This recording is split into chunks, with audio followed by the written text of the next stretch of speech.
अस्सलाम वालेकुम दोस्तों, मैं हूं आसिम सुहेल और आप देख रहे हैं मेरा यूट्यूब चैनल और फेसबुक पेज। उम्मीद करता हूं कि आप सब खैरियत से होंगे। अल्लाह पाक आप सबको अपनी हिफ्ज़ व अमान में रखे।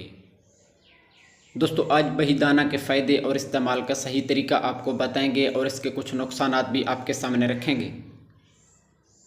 दोस्तों, बहीदाना गले की खराश, सोजिश, खांसी और आवास बैठ जाने में सुकून देता है। इसके अलावा मैदे की जलन, तेज़ाबियत, कब्ज़ और पेट दर्द के लिए भी मुफीद है। सीना को ठंडा करता है और खुश्की को भी कम करता है। इसका लेप जले हुए ज़ख़म और जल्द की खुश्की पर लगाया जाए तो आराम मिलता है। इसके अलावा इसका इस्तेमाल यूरिन की जलन और तपश में फ़ायदा पहुंचाता है। इसके बाद जिस्म को तक़वियत देता है और कमज़ोरी को भी दूर करता है। इसके ज़्यादा इस्तेमाल के कुछ साइड इफ़ेक्ट भी हो सकते हैं, जैसा कि ज़्यादा खाने से मैदा पर बोझ हो सकता है।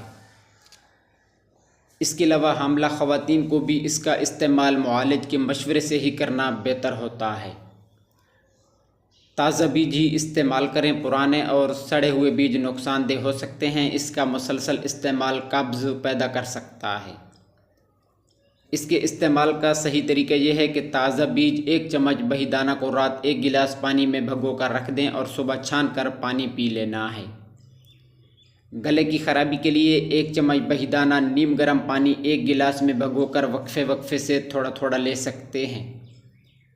खुश्क जिल्द के लिए भगोए हुए बीज का लेस बराह रास्त मुतासिर जिल्द पर भी लगा सकते हैं। तो दोस्तों, ये थी हमारी आज की वीडियो। उम्मीद है कि आपको पसंद आई होगी। दुआओं में याद रखिएगा। जज़ाकल्लाहु खैरा।